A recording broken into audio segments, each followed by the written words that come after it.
नमस्कार, जय श्री कृष्णा। आज 16 ज्ञान यूट्यूब चैनल में आप सभी का स्वागत है। हम सुनेंगे शिक्षाप्रद धार्मिक कहानी। कर्म करो तभी मिलेगा कुछ फल। अगर तुम कर्म नहीं करोगे तो तुम्हें कुछ नहीं मिलने वाला है। कौरवों की राजसभा लगी हुई थी। एक और कोने में पांडव भी बैठे थे। दुर्योधन की आज्ञा पाकर दुशासन उड़ता है और द्रौपदी को घसीटता हुआ राजसभा में लाता है।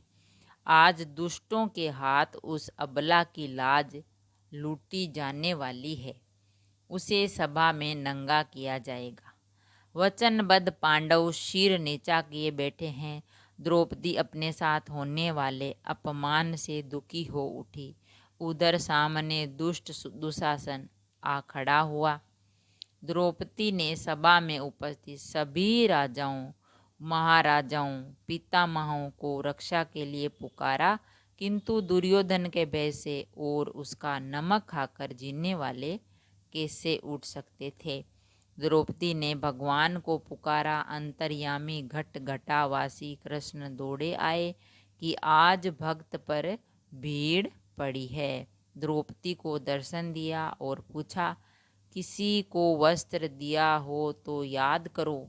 द्रौपदी को एक बात याद आई और बोली, भगवान, एक बार पानी भरने गई तो तपस्या करते हुए ऋषि की लंगोटी नदी में बह गई। तब उसे धोती में से आधी फाड़ कर दी थी। कृष्ण भगवान ने कहा, द्रौपदी, अब चिंता मत करो, तुम्हारी रक्षा हो जाएगी। और इतनी साड़ी दुशासन खींचता गया उतनी ही बढ़ती गई।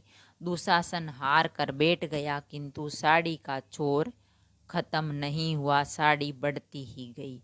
यदि मनुष्य का स्वयं का कुछ किया हुआ न होता तो स्वयं विधाता भी उसकी सहायता नहीं कर सकता, क्योंकि सृष्टि का विधान अटल है।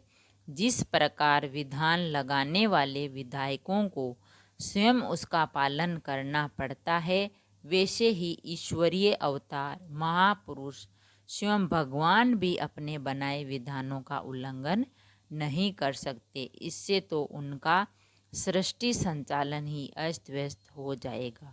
इस संबंध में उन लोगों को सचेत होकर अपना कर्म करना चाहिए जो सोचते हैं कि भगवान सब कर देंगे और स्वयं हाथ पर हाथ धरे बैठे रहें। जीवन में जो कुछ मिलता है वे अपने पूर्व और वर्तमान कर्मों के फल से ही मिलता है। अगर खाते में पैसे खाली हाथ लौटना पड़ता है, मनुष्य के कर्मों के खाते में यदि कुछ जमा नहीं होता तो उन्हें कुछ भी नहीं मिलता है। कर्म की पूंजी जब इकट्ठी करके तभी कुछ मिलना संभव होता है। तो फ्रेंड्स, हमने जाना इस धार्मिक शिक्षाप्रद कहानी, कर्म करो तभी मिलेगा। जब हम बैंक जाते हैं तो खाते में हम पहले पैसे जमा करते हैं, तभी हम निकाल के लाते हैं, नहीं तो कुछ नहीं। इसी प्रकार मनुष्य को अपने कर्म करने चाहिए। कर्मों के अनुसार ही उसे कुछ मिलता है।